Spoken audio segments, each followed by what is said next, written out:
et messieurs, bonsoir et bienvenue à Chemin Critique. Pollution de l'information, fake news et journalisme dans le monde et en République démocratique du Congo. C'est le dernier livre signé par Patient Ligodi, un livre qui nous interroge sur la qualité de notre vie en tant que consommateur des informations. On ne parle que de pollution de l'air, mais il y a aussi la pollution de l'esprit, il y a aussi la pollution de l'intelligence quand vous consommez des choses qui sont incompatibles avec votre bonne santé mentale et spirituelle. Vous êtes dans la pollution et c'est un grand risque qu'a pris aujourd'hui mon invité qui est Patient Ligodi. Bonsoir Patient Ligodi. Bonsoir Monsieur Kalengai. C'est avec un très grand plaisir que je vous reçois aujourd'hui. Je vous reçois aujourd'hui comme un savant parce qu'il y a très peu de personnes qui s'attaquent à la réalité. Les gens attendent que les choses soient tassées. Ils prennent les distances avec les faits pour pouvoir ergoter. C'est facile. Mais analyser un phénomène qui est en pleine production, c'est un très grand risque intellectuel. Vous l'avez fait et je vous reçois avec beaucoup de joie. Patient Ligodi, vous êtes un journaliste, vous êtes d'abord un journaliste, et puis un journaliste et enfin un journaliste. Mais avec votre temps libre, vous êtes le patron d'actualité.cd. Vous avez mis en place ces réseaux, cette plateforme d'intelligence informationnelle qui en est aujourd'hui, qui est le premier aujourd'hui dans notre pays, un site internet avec énormément de suivi, c'est actualité.cd. Vous êtes aussi, par votre temps libre, représentant des médias internationaux pour lesquels vous donnez quelques papiers. Mais au plus profond de nous-mêmes, au plus profond de vous, les journalismes, c'est ça votre dada. Vous êtes aussi enseignant, vous donnez des cours. Aujourd'hui, vous êtes pratiquement un des experts en cette matière. Vous êtes membre aussi du réseau des médias en ligne. Vous venez de publier cet ouvrage. La question, la première, qu'est-ce qui a mûri en vous pour que l'ouvrage devienne une obligation? Merci beaucoup, merci de l'invitation. Savant, c'est beaucoup, mais je crois qu'on est des éternels apprenants et dans ce cadre-là, il arrive des moments où vous vous dites que bon, j'ai appris, je peux également partager. Et donc c'est ce que j'ai fait et cet ouvrage, c'est un appel au débat. C'est parce que je me dis que c'est un débat qui est mondial, mais que dans notre pays, on peine à pouvoir intégrer cette donne dans la réflexion du débat public. J'ai donné le jour de la présentation de l'ouvrage quelques statistiques. Par exemple, les dernières statistiques du Forum mondial de Davos qui dit que dans les 2 ans qui viennent, on va avoir notamment 2 principaux risques. Parmi les risques que nous aurons, les risques globaux, comme il les appelle, on a notamment la pollution de l'information. Le premier risque global, c'est notamment la question du climat. Et le deuxième risque global, c'est la question de la désinformation et de la mésinformation. Pourquoi? Parce que les attaques que les nations, que les pays commencent à avoir, ce ne sont pas que des attaques liées aux bombes, ce ne sont pas que des attaques liées aux armes, mais aussi des attaques informationnelles. Ça, c'est pour placer le contexte sur le plan international. Et notre pays également dans une, on va dire, une guerre, notamment contre le Rwanda. Et c'est des éléments qui doivent être pris en compte pour que l'on arrive à savoir quelles sont les armes que nous avons à notre disposition, quelles sont les armes que les autres ont à leur disposition pour savoir sur quel terrain l'on arrive à pouvoir à danser. Ça, c'est un. Deuxièmement, c'est aussi de dire qu'avant, nous, quand on regardait la télévision, il y avait Willy Kalengai à la télévision. On n'avait pas WhatsApp, on n'avait pas Facebook, on n'avait pas Twitter. C'est-à-dire l'écosystème de l'information était essentiellement alimenté par des sources qui étaient plus ou moins identifiées. Et ces sources-là, c'était la radio, c'était la télévision, c'était la presse écrite. Et en très peu de temps, l'écosystème de l'information a été envahi par plusieurs autres sources qui ne sont pas forcément des sources qui sont, on va dire, qui s'accompagnent de matériaux, d'outils pour manipuler, pour traiter la question informationnelle, mais qui vont avec, on va dire, peu de sécurité autour du traitement de l'information. L'information, c'est une donnée vraiment, on va dire, inflammable. Il faut faire très très attention quand vous traitez l'information et malheureusement, toutes ces sources aujourd'hui qui concourent à, on va dire, au fait qu'on donne l'information à l'espace public ne sont pas des sources qui passent par le cheminement du traitement de l'information tel que les journalistes l'apprennent à l'école. Alors, il y a deux mots qui ont été pratiquement liés l'un à l'autre. L'un n'est pas dans le journalisme, mais vous l'avez quand même accordé, c'est le mot pollution. Pollution de l'information, la pollution, on voit tout de suite là la science géologique, la science climatique, etc. On voit la consommation de l'air et tout ça. Le fait d'avoir lié les deux mots, ce n'est pas un raccourci. Oui, on peut dire que c'est un raccourci, mais quand on regarde comment la pollution fonctionne dans l'écosystème aujourd'hui, on voit très bien que dans les domaines de l'information, c'est la même chose.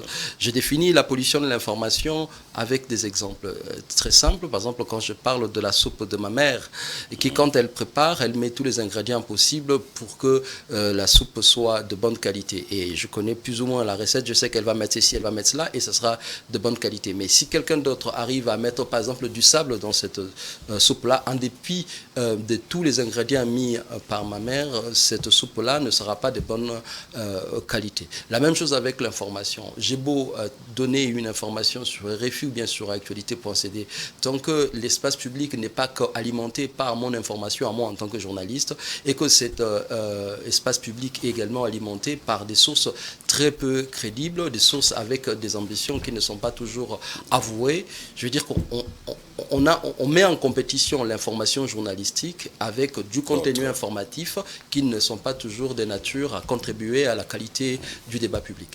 Pour comprendre cette nouvelle réalité, parce qu'elle a quand même emballé les bases traditionnelles de la production de l'information, il y a des nouveaux termes qui sont arrivés, notamment celui que vous mettez vous-même dans votre livre, fake news. Il y a un autre terme, fact-checking. Alors, de quoi s'agit-il? En fait, il faut ancrer le concept de fake news dans un contexte, dans le contexte électoral américain. On a le président Donald Trump qui arrive, qui se présente comme un anti-système, qui va s'attaquer notamment aux institutions médiatiques qui existent, et qui, pour lui, tout ce qui est diffusé au travers des médias relève de ce qu'on appelle fake news. Maintenant, le fake news, ici, il faut bien comprendre qu'en anglais, quand c'est faux, on ne dit pas fake, on dit false. On dit, mais fake, ici, va dans le sens de dire manipuler avec l'intention de nuire.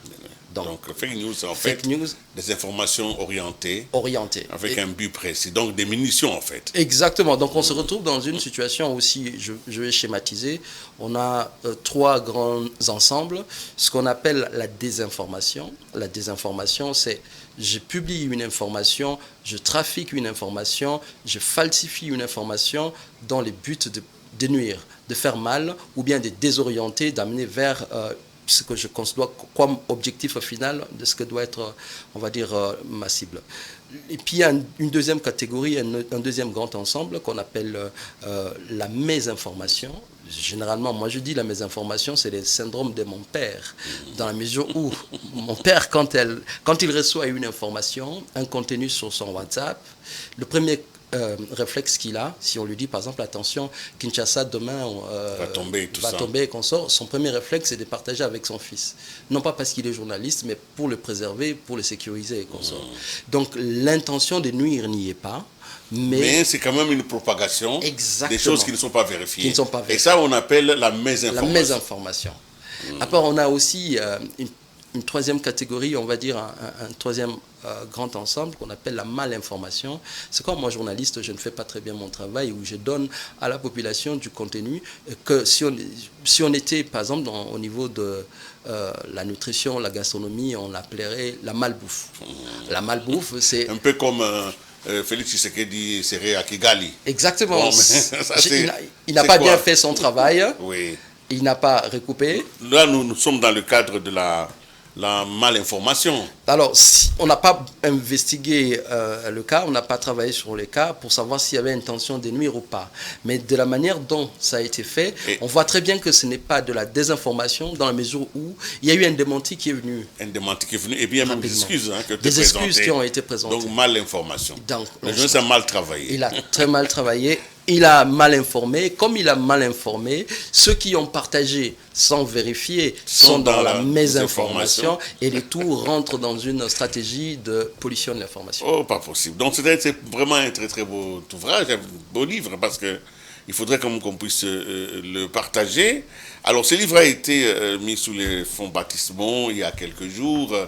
Et il est sorti déjà le 2 avril, hein, parce que ça, il est sorti, Journée internationale du fact-checking, donc présenté au niveau de l'hôtel Sultani pour pouvoir être mis en circulation. Nous y étions et nous avons voulu en faire un petit reportage. Nous allons d'abord vous remettre dans l'ambiance de ce jour-là. C'est au Sultani Hotel que s'est tenu le vernissage et le baptême du livre Pollution de l'information, Fake News et journalisme dans le monde et en République démocratique du Congo. Un événement dédié à la réflexion sur l'impact de la désinformation dans notre société et le rôle crucial du journalisme. Une œuvre écrite par Patient Ligodi pour appeler à l'action et à comprendre le mécanisme de désinformation afin d'améliorer la qualité de l'information que l'on veut transmettre. Le message est simple, c'est de dire qu'aujourd'hui, le travail à faire au niveau notamment de l'intégrité de l'information, c'est un travail collectif. Il faut qu'on se rende compte que l'espace public dans lequel nous vivons est alimenté de plusieurs types d'informations. Il y a évidemment les informations journalistiques, il y a les connaissances que nous recevons à l'école, mais il y a aussi toutes ces informations malveillantes qui circulent notamment sur les réseaux sociaux, sur les plateformes numériques, dans le groupe WhatsApp et consorts, qu'il nous faut évidemment combattre. Parce que l'on ne peut avoir, on va dire, une meilleure qualité du débat public qu'en comprenant comment fonctionne, on va dire, le mécanisme de la désinformation pour que l'on puisse promouvoir les meilleurs canaux d'information. La qualité de notre démocratie dépend de la qualité de notre débat public. Et ce débat public-là est nourri notamment par le travail des journalistes. Et nous autres journalistes, nous devons faire très très attention à comment nous manipulons, comment nous fabriquons, comment nous traitons, comment nous gérons l'information. Mais ce travail-là n'est pas simplement un travail des journalistes, c'est un travail du régulateur, c'est un travail de l'autorégulateur, mais c'est aussi un travail de la société dans son ensemble, puisqu'il faut regarder également ce que font nos enfants à la maison, ce que font les membres de nos familles pour que l'on puisse avoir un débat public de qualité dans la société. Un livre préfacé par le professeur Achille Bunjoko qui a dit un mot quant à cet ouvrage. Je suis en partie lié à cet ouvrage parce que c'est moi qui l'ai préfacé, ce qui signifie que pour moi c'est un événement très important. Et non seulement important parce que je l'ai fait, mais il y a aussi l'importance liée au contenu, à cette matière-là, qui aborde les phénomènes récents, un phénomène pervers qui écume nos sociétés. Je crois que c'est très important. L'ouvrage en lui-même n'est pas une solution, mais le contenu qu'il véhicule peut permettre à ce qu'on puisse au moins avoir un début de solution. Pourquoi? Parce que le phénomène de fake news, c'est un phénomène trop vaste, trop large. Je crois qu'il faut y aller. Et pour y aller, il fallait quand même un premier pas. Je pense que ça, c'était un premier pas et c'est à encourager. Les participants à cette activité ne sont pas restés sans voix car la désinformation est un phénomène qui a occupé une grande place dans notre société. Les impressions sont des satisfactions après la sortie, le vernissage du livre du confrère Patient Ligodi. C'est un travail acharné qui n'a pas commencé aujourd'hui. Vous savez que de nos jours, la désinformation, nous luttons contre cela. Et surtout en ce moment où notre pays traverse cette crise dans l'est du pays qui n'est pas que sécuritaire mais aussi informationnelle. Donc il est de notre devoir en tant que journaliste de travailler pour que l'information soit donnée telle qu'elle est reçue et que nous puissions marteler sur les faits et qu'ensemble nous puissions batailler, travailler afin d'abolir la désinformation parce que la désinformation peut créer et peut susciter beaucoup de maux au travers de la population et à travers tous les pays entiers. Écrit en 253 pages et réparti en 7 chapitres, le livre Pollution de l'information, Fake News et journalisme dans le monde et en République démocratique du Congo permettra à ses lecteurs, les professionnels des médias, ainsi que les instances régulateurs des médias, de distinguer l'information vraie à la fausse. Voilà, nous avons vu que c'était une influence de grandes intelligences Et nous allons essayer, on ne va pas entrer dans tout l'ouvrage, il faut l'acheter, il faut le lire, chacun doit avoir un moment intimiste avec cet ouvrage parce qu'il se révèle à nous-mêmes et il nous donne les orientations quant à ce qu'il nous faut faire. Alors nous allons les révisiter un peu superficiellement et je commence par le professeur Achille Mundjourou qui est le préfacier. Alors lui, dans cet ouvrage, il vous cite, il essaie de situer un tout petit peu le rôle central qui est le vôtre. Ça sera ma question. Laissez-moi d'abord lire un peu cet extrait. À la page 13, le profacier, il dit « Patient Ligodi a mis en œuvre ses écrits comme étant doublement témoin vivant cette expérience du point de vue professionnel et humain dans une société cosmopolite. Comme je l'ai noté ailleurs, porter témoignage n'est pas seulement raconter. C'est également s'engager. Et engager les récits vis-à-vis d'autrui. C'est prendre ses responsabilités devant l'histoire quant à la vérité de ce qui s'est produit. C'est un appel à la communauté. » Il continue un peu plus loin parce qu'il parle de celui qui s'engage, qu'il appelle le témoin. Alors il dit, le témoin a le droit, le devoir en fait, de témoigner d'eux. Les témoins peuvent et doivent parler aux autres de ce qu'ils ont vu. Le palier des faits concède un engagement phénoménologique. Il formalise en écho le credo du sénateur américain Daniel Paris Moniba qui disait « Chacun a droit à sa propre opinion, mais pas à ses propres faits ». Aujourd'hui, la désinformation, aujourd'hui les fake news, comme vous aimez bien le dire, pose la problématique même des faits. On peut avoir son opinion. Mais aujourd'hui, il y a même polémique autour de ce qui est arrivé. Pourquoi? Il y a on va dire, le contexte dans lequel nous vivons, c'est un contexte de superficialité, c'est un contexte de légèreté, c'est un contexte de... J'étais malheureux le jour où je voyais Dr Muyembe qui tentait d'expliquer les bien-fondés, notamment de la lutte contre le coronavirus, être confronté à une opinion sur les réseaux sociaux qui n'était pas forcément des opinions basées sur les faits, mais des opinions des personnes qui avaient peur, des personnes qui étaient dans les défis, des personnes qui étaient... refusaient par exemple la vaccination. Exactement, au-delà de la vaccination, qui détruisait carrément le curriculum, les cursus du docteur Muyembe, la place que docteur Muyembe a dans la société. On a comme ça des savants qui, quand ils parlent, je ne dis pas qu'on devait se taire, mais on devait d'abord écouter, analyser, ensuite rentrer dans les débats. Donc c'est ça notre société. Notre société, c'est une société, ce n'est pas qu'au Congo, c'est une société aujourd'hui qui remet en cause l'ordre établi, qui se pose beaucoup de questions et on est dans l'anarchie,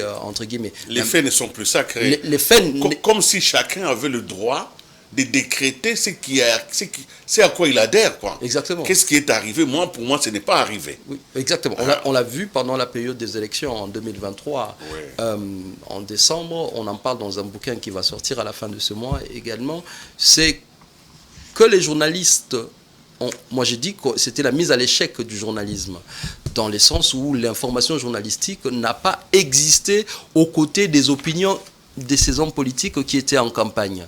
On avait une grosse communication, des grosses machines de communication qui distillaient de l'opinion, pas des faits, pas des propositions, mais que des opinions. On avait des candidats qui étaient qualifiés de propagateurs de culture d'homosexualité et consorts, sans qu'en face, l'on ait la capacité de prouver ce qu'on était et consorts. Donc c'est ça notre société, malheureusement. Mais il faut juste qu'on arrive à se rendre compte que une société qui se nourrit essentiellement d'opinions, une société qui considère des opinions comme des faits, une société qui ne bâtit pas, on va dire, le débat public autour de ce qu'on appelle les problèmes publics, c'est une société qui, malheureusement, ne peut pas arriver à bâtir, on va dire, une population qui irait dans le sens du développement.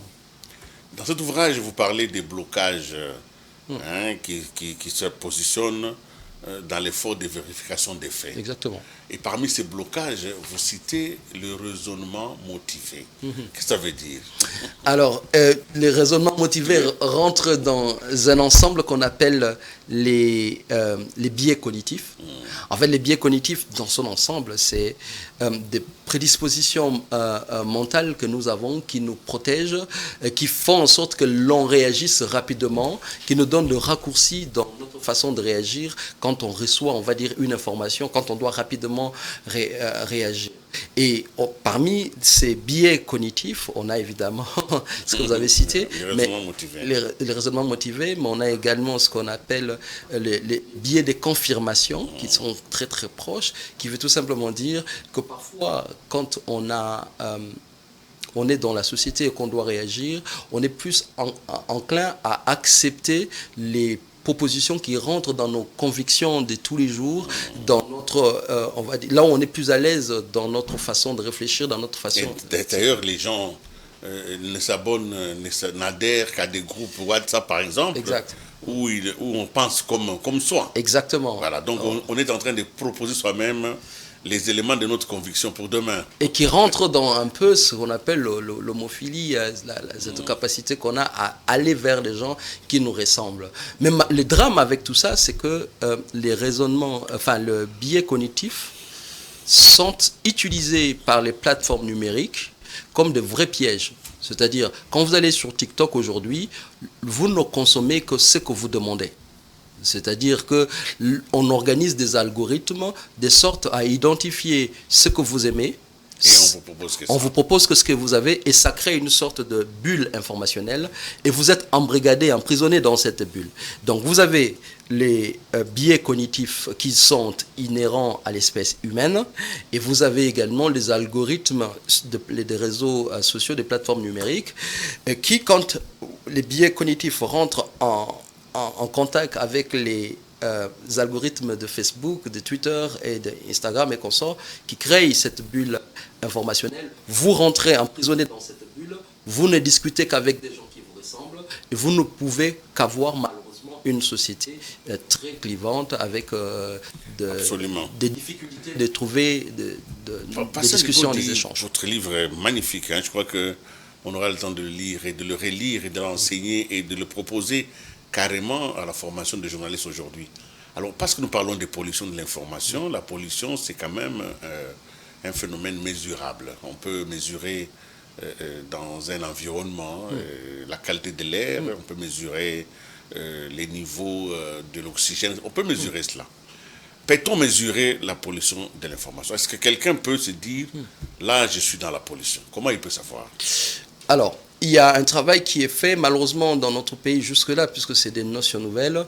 On propose une sorte de problème, solution, fake news, fact-checking, mais ce n'est pas la seule solution. La pollution de l'information, comme on l'a vu, ne se limite pas à la définition de ce que c'est qu'une fake news, mais ça rentre dans une on va dire, une batterie d'autres concepts, d'autres manifestations et consorts. Au-delà de fact-checking, il y a d'autres solutions, comme ce qu'on appelle notamment la certification de l'information. La certification de l'information permet pas de mesurer forcément les niveaux de pollution, mais le niveau, on va dire, de ce qui pollue, on va dire, le nombre de ce qui pollue l'information. La certification de l'information permet d'identifier les sources, mais les sites d'information qui sont, entre guillemets, crédibles, et des sites qui ne sont pas crédibles. On a par exemple ce travail qui est fait par des organismes européens qui permettent de dire, à l'aide de son navigateur sur Internet, de pouvoir télécharger une extension. Et cette extension-là va te permettre de dire, une fois que tu es sur actualité.cd, attention, ce site-là est dangereux, attention, ce site-là propose beaucoup... Il existe quand même des alarmes. Exactement, qu'on a détecter plus souvent des fake news sur ces sites-là plutôt que sur un autre. Donc l'on peut arriver par un travail qui peut être fait par le CESAC notamment ou par les instances d'autorégulation, arriver à donner une sorte de certification aux sites d'information qui permettrait aux individus consommateurs de l'information de savoir vers où ils vont. Comme les sociétés aujourd'hui dans la production des biens et services qui reçoivent la certification ISO. Par exemple. En disant, voilà, nous sommes certifiés. Exact. Et tout ça. Alors, quand vous revenez au chapitre 3, vous parlez de l'expérience congolaise, vous dites que les Congolais ne sont pas très intéressés par la question. Les Congolais, dont les journalistes, surtout les organes de presse, ne sont pas beaucoup intéressés par la question de fact-checking. Pourquoi? Qu'est-ce que vous partez de quelle observation? Alors, il y a une petite enquête que j'ai faite dans 10 rédactions de Kinshasa, et l'enquête est bien détaillée dans l'ouvrage. Parmi les grandes rédactions de la capitale, qu'on peut qualifier de majors, si vous voulez bien, on a interrogé les rédacteurs en chef sur qu'est-ce qu'ils entendaient par fake news, leur définition des fake news. En fait, je voulais avoir cette définition-là parce que je me dis, en sociologie, on dit que l'on ne peut avoir une définition, on ne peut se projeter ou bien se positionner par rapport à un phénomène qu'à partir de l'explication qu'on se donne de ces phénomènes-là. Et quand on interroge la plupart des rédacteurs en chef sur ce qu'ils considèrent comme fake news, pour eux, c'est en fait une réflexion binaire entre le vrai et le faux. C'est-à-dire que quand c'est faux, on ne touche pas. On touche que ce qui est vrai. Exactement. Du coup, on ne s'intéresse pas beaucoup à fake news, on s'intéresse aux informations qui sont considérées comme étant vraies. Or, la nuance est là. Fake news, on n'est pas dans le faux, le faux ou le vrai. On est dans l'intention. Exactement. C'est l'intention de celui qui donne l'info. Qu'est-ce qu'il veut? Qu'est-ce qu'il veut? Voilà. Or, l'étude de l'intention peut peut-être te donner des clés pour comprendre vers où on peut aller. Et c'est là où vous parlez de fake news d'État. Alors, le fake news d'État, c'est par exemple, on l'a vu avec les États-Unis d'Amérique, avant d'attaquer l'Irak, qui ont décidé qu'il y avait à l'Irak des armes. Donc on crée une campagne médiatique pour pouvoir diaboliser la cible et s'organiser. Justifier l'arme. Exactement. Un peu comme Kadhafi aussi. Avec Kadhafi, un peu aussi comme ici chez nous, on a eu plusieurs fois aussi des cas de désinformation qui ont été les cas, je les cite dans l'ouvrage, de Mwanza Lomba, où vous avez un ministre de la Communication qui invite des journalistes pour dire cette vidéo-là qui montre des militaires en train de tirer sur les miliciens de Kamonantsapu, c'est une vidéo qui est montée. D'ailleurs, je connais quelqu'un qui est derrière, on a l'identité. Mais il se trouve que malgré cette démonstration, entre guillemets, du ministre, on s'est retrouvé avec un travail de justice qui a été fait et des personnes qui ont été identifiées dans la vidéo ont été condamnées.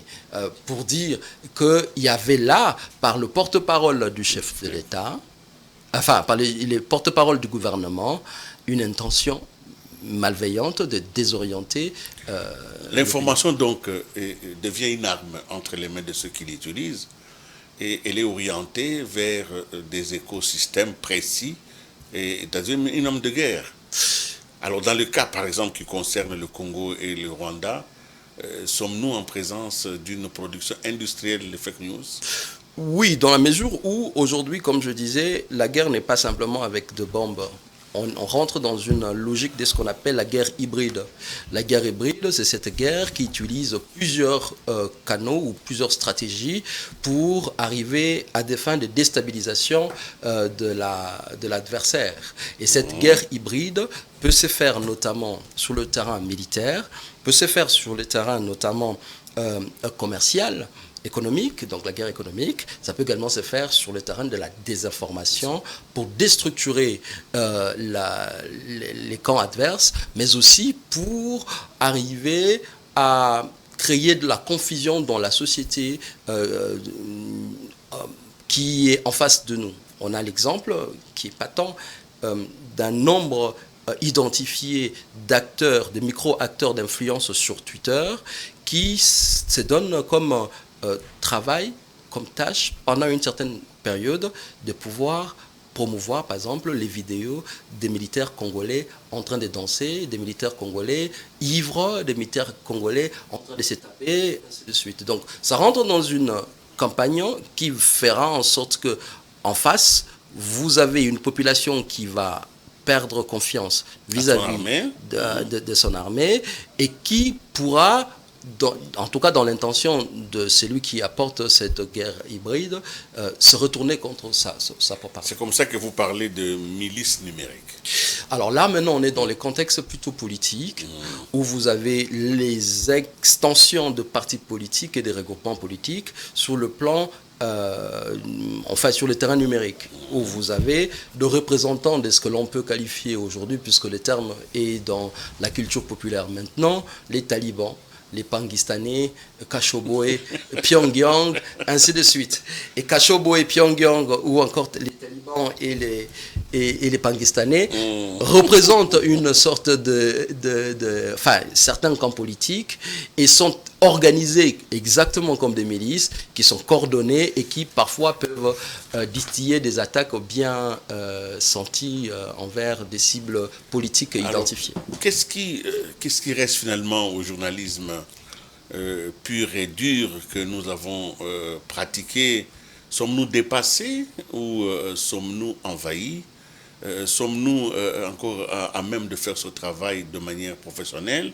Parce que dans votre ouvrage, vous revenez sur les journalismes engagés. Je ne sais pas quelle est la position que vous en prenez, mais est-ce que ce phénomène peut-il un jour se stabiliser, devenir la norme? Un jour, quelqu'un m'a posé la question de savoir quel est l'avenir de la presse écrite ou quel est l'avenir de la radio. Ma réponse a toujours été quel est l'avenir de l'information. L'information peut prendre n'importe quel corps. Ça peut prendre le corps numérique, ça peut prendre les corps papier ou encore radio ou TV. Mais c'est ça, on va dire, le plus grand défi pour nous, c'est de pouvoir travailler sur l'importance du journalisme dans notre société, parce que le journalisme peut avoir ses défauts, mais on n'a pas encore trouvé les remplaçants du journalisme dans notre société pour arriver notamment à éclairer les débats publics. Et l'éclairage de ces débats publics donne, on va dire, une orientation vers quelle société on va, vers quelle démocratie on veut avoir. Pascal Ligodi, c'était vraiment un plaisir pour moi. J'aurais voulu qu'on continue parce qu'il y a tellement de choses à apprendre sur cet ouvrage. Mais une dernière question pour finir. Dans votre conclusion de cet ouvrage, entre autres recommandations, vous recommandez la professionnalisation. Vous dites que c'est le chemin du salut pour l'ensemble des choses que nous avons décrites. Alors, de quoi s'agit-il pour vous?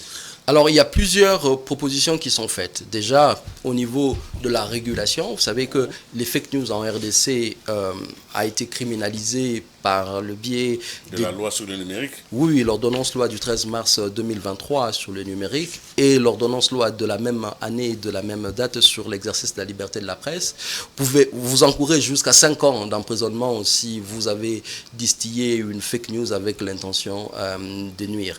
Mais il n'y a pas que la criminalisation. Aux côtés de la criminalisation des fake news, il y a également le travail qui doit être fait au niveau du régulateur, c'est-à-dire le CESAC, qui doit comprendre ces enjeux et mettre en place des mécanismes qui permettraient de pouvoir, recenser quels sont, on va dire, les différents diffuseurs qui sont sur le territoire et arriver à réguler les contenus. Troisièmement, un travail qui doit être fait avec l'autorégulateur, l'instance d'autorégulation, qui, on va dire, c'est la régulation qui s'est faite au sein du système médiatique, donc entre les journalistes et consorts. Aujourd'hui, on voit très bien que cette instance d'autorégulation ne fonctionne quasiment pas. On a également un travail de co-régulation qui doit être fait.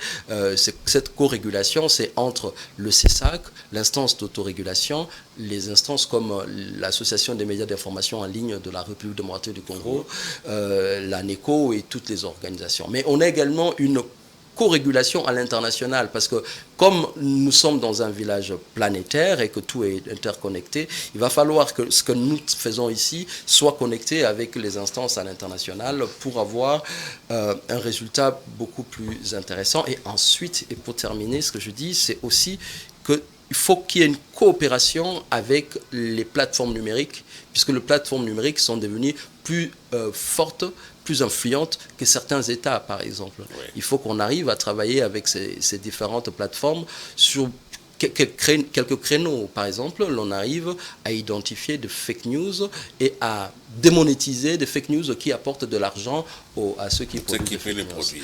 Et dernière chose, c'est le travail de nous-mêmes journalistes. Qu'on en arrive à c'est dire que l'on n'est plus seul dans cet écosystème de l'information et que l'on doit s'adapter. S'adapter. Si on ne s'adapte pas, moi, ma fille a 14 ans, ses références ne sont pas mes références à moi.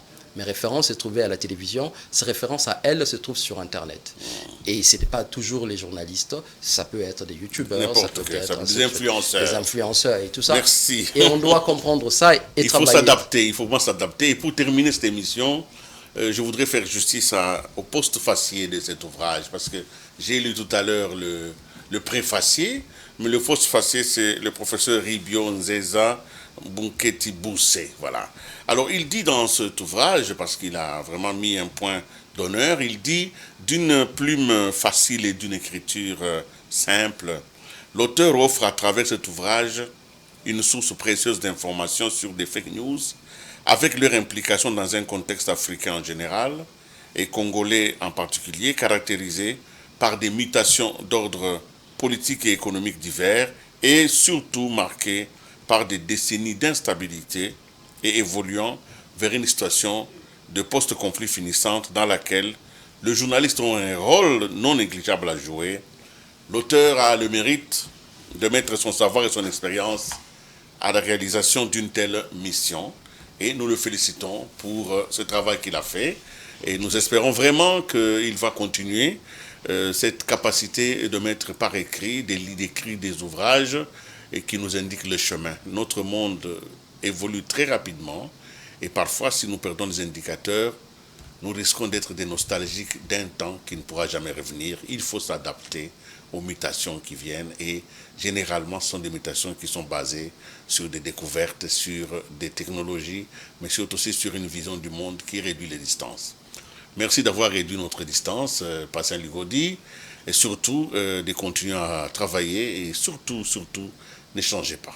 C'était un honneur d'être reçu par vous. Merci infiniment de l'espace. Merci de la considération. Cet ouvrage est un appel au débat et ce n'est pas la fin d'un parcours, c'est plutôt les débuts de quelque chose. C'est fini donc chez mes critiques. Je vous rappelle que je recevais Patient Ligodi, directeur général d'actualité.cd, enseignant en journalisme, mais avant tout un journaliste passionné par la science. Au revoir et à la prochaine.